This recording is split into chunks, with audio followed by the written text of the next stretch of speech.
میرا یہ میسیج ہے میری بیٹیوں کے لیے، میری بچیوں کے لیے، اور وہ میسیج یہ ہے کہ بچوں، ریالٹی سب کچھ حقیقت ہے نا، ہم اسے بہت دور ہیں۔ تو حقیقت جو ہے وہ کوئی بہت الف لیلہ کی کہانی نہیں ہے، رومیو جولیٹ کی کہانی نہیں ہے۔ اور یہ جو محبت کے چکروں میں لوگ پھنسے ہوئے ہیں، اور محبت میں اس کے بغیر نہیں رہا جا سکتا، اس کے بغیر نہیں رہا جا سکتا، یہ صرف نا ٹیمپریری ریالٹی ہے، یہ ایک صرف چھوٹی سی فینٹیسی ہے، ٹھیک ہے۔ اس فینٹیسی کے بعد جب آپ کی آنکھ کھلے گی تو آپ کے پاس کچھ بھی نہیں بچے گا۔ محبت کے دعوے کرنے والے تو دور کی بات ہے، اپنے خون کے رشتے بھی آپ سے پھر منہ موڑ لیتے ہیں۔ تو جو سمجھدار بچی ہیں ان کو چاہیے کہ ایسے کسی بھی چکر بازیوں میں مت پڑیں، کسی بھی ایسی چیز میں انوالو مت ہوں، کسی بھی ایسی ریلیشن میں مت جائیں کہ جو بعد میں آپ کو پچھتانا پڑے۔ کیونکہ میں نے دیکھا ہے کہ بہت سی لڑکیاں جو ہیں جب اپنی لیمٹس، اپنی باؤنڈریز کو کراس کرتی ہیں نا، تو ان کے حصے میں کچھ بھی نہیں آتا، کچھ بھی نہیں آتا ہے۔ اور ایک چیز اور، لڑکیاں کہتی ہیں جی ہمارا آئیڈیل یہ ہے، ہمارا آئیڈیل یہ ہے، ہم تو ایسا لڑکا چاہتی ہیں۔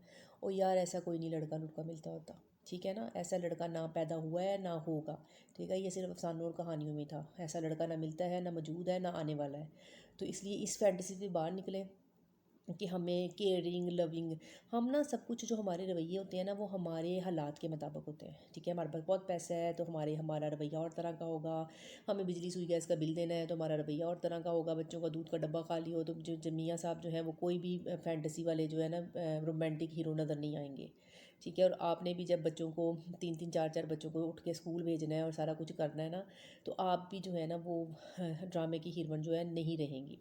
تو میں یہ چاہتی ہوں کہ جو بچیاں، اگر آپ فرض کریں اسلام میں پسند کی شادی کا ٹھیک ہے اگر آپ پسند کی شادی بھی کرتی ہیں تو لیکن ایک چیز کو آپ اپنے ذہن میں لے کے اگلے گھر جائیے گا کہ آپ نے توقع نہیں رکھنی۔ وہ جو ایک ٹائم پیریڈ ہوتا ہے جی، وعدے قسمیں، ایک دوسرے کے ساتھ وقت گزارا ہے، چھوٹی چھوٹی چیز کا خیال، ناراضگی کا خیال، موڈ کا خیال، یہ سارا کچھ اس ایج کے ساتھ ہی ختم ہو جاتا ہے۔ جب آپ پریکٹیکل لائف میں جاتے ہو نا تو یہ توقع مت رکھیں کہ اب بھی وہ ویسی ہی میری کیئر کرے گا، تو جب اب بھی ویسی باتیں ہوں گی، نہیں ویسی باتیں نہیں ہوں گی۔ شادی کے بعد باتیں ہوں گی بچوں کی، شادی کے بعد باتیں ہوں گی ان کے اسکول کی، ہاسپٹل کی، ڈاکٹر کی فیس کی، یہ ساری چیزیں جو ہے نا یہ شادی کے بعد یہ ریالٹی ہے۔ ہاں، آپ کے لیے جو ایک چیز ہے وہ یہی ہے کہ آپ کا شوہر جو ہے وہ آپ کے ساتھ سنسیئر ہو، اس کا کوئی باہر کوئی افیئر نہ ہو، وہ آپ کے ساتھ مخلص ہو، یہی اصل میں ریالٹی ہے۔ اور جس کو یہ حاصل ہو جاتی ہے میرا خیال وہ کافی خوش قسمت لڑکی ہے۔ اصل محبت اسی کو ملتی ہے نا جس نے ایک اچھا اور با کردار شوہر جو ہے وہ پا لیا، یہ ہے اس کی محبت کا اختتام۔ اور اس اختتام کے بعد جو توقعات ہے نا وہ پلیز مت رکھا کریں۔ اور ہم لوگ جو ہے نا زیادہ ڈپریشن میں جو چلے جاتے ہیں، ہم لوگ اسی لیے چلے جاتے ہیں کہ ہماری توقعات جو ہے نا وہ پوری نہیں ہوتی۔ اب جس سے ہم یہ توقع رکھ رہے ہیں اس نے تو نہیں کہا تھا توقع رکھنے کا، ٹھیک ہے نا۔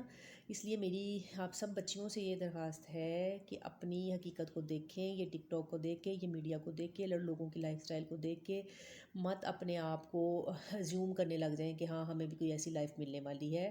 ریالٹی سے اور اس جو ہے نا فون کی سکرین، اس میں بہت فرق ہے۔